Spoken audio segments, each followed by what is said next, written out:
हरिओम. आज मंगळवार 17 सप्टेंबर 2024 अनंत चतुर्दशी. सद्गुरू ब्रह्मचैतन्य गोंदवलेकर महाराज यांच्या प्रवचनातून आज आपल्याला ते सांगतायत की परमेश्वर प्राप्तीची तळमळ हवी. ऐकूया. परमेश्वर आपल्याला खरोखरच हवाय का, आणि तो कशासाठी? बाकी एवढे कष्ट करून तुम्ही इथे येता तेव्हा भगवंत तुम्हाला नको, असं नकोय असं कसं होईल? तुम्हाला खात्रीने तो हवाय, पण कशासाठी? तर आपला प्रपंच नीट चालावं म्हणून. असं जरी असलं तरी त्यात वाईट नाही, त्यातूनच आपल्याला पुढला मार्ग सापडेल. परंतु केवळ परमेश्वरासाठीच परमेश्वर हवा असं ज्याला वाटत असेल तो खरोखर भाग्यवान.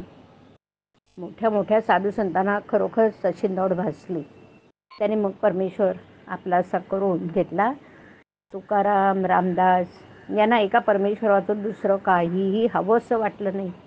भगवंताची नड फक्त संतांनाच निर्माण होऊ शकते. रामदासांना परमेश्वराच्या उपदेशाची फार गरज भासू लागली. त्याने आपल्याला उपदेश करण्यासाठी मोठ्या भावाला विनवलं, परंतु भाऊ म्हणाला, बाळ तू अजून लहान आहेस. रामदासांची तळमळ शमली नाही. त्यांनी लग्नाच्या आधीच पळ काढला. देवाच्या ध्यासात 12 वर्ष घालवल्यावर परमेश्वराने त्यांना उपदेश दिला. तेव्हाच त्यांची ती तळमळ शांत झाली. परमेश्वराची प्राप्ती ही वयावर, श्रीमंतीवर, जाती धर्मावर अवलंबून नाही बरं. ती एका तळमळीवर अवलंबून असते, आणि ही तळमळ असणं अत्यंत जरुरीच आहे. ती तळमळ जर कशाला लागत असेल तर केवळ एका शरणागतीनीच. रामदासाने रामाच्या पायावर डोकं ठेवून सांगितलं की रामा, तुला मी देह अर्पण केलाय. आता याची मला गरज नाही. तुझ्या वाचून जगणं मला अशक्य आहे. एवढं प्रेम, एवढा आपलेपणा, एवढी तळमळ असल्यावर परमेश्वर किती वेळ दूर उभा राहणार? परमेश्वर अत्यंत अल्पसंतुष्ट आहे. आपण त्याच्याजवळ 1 पाऊल पुढे गेलो तर तो 2 पावले आपल्याजवळ येईल. परंतु आपल्याला त्याच्याकडे जायची तळमळच लागत नाही. आपले विकार, आपला अहमपणा, आपली देहबुद्धी आपल्याला मागे खेचते.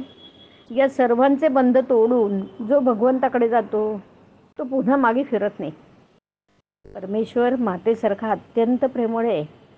तो कोणत्या आईला आपलं मूल जवळ घ्यावं असं वाटणार नाही, परंतु मध्येच हे विकार आड येतात. खरोखर भगवंताचं नाम हे मधला आडपडदा दूर सारतं, आपली देहबुद्धीची आसक्ती दूर करतं, आणि परमेश्वराकडे जायची वाट मोकळी करतं, आणि सरळ आपल्या हाताला धरून थेट भगवंतापर्यंत नेऊन पोचवतं. हे नाम तुम्ही आपल्या हृदयात सतत जागृत ठेवा. आपण नामाची जागृती ठेवली तर विकारांना बाहेर पडता येणार नाही. हरिओम. हरिओम तत्सत. हरिओम.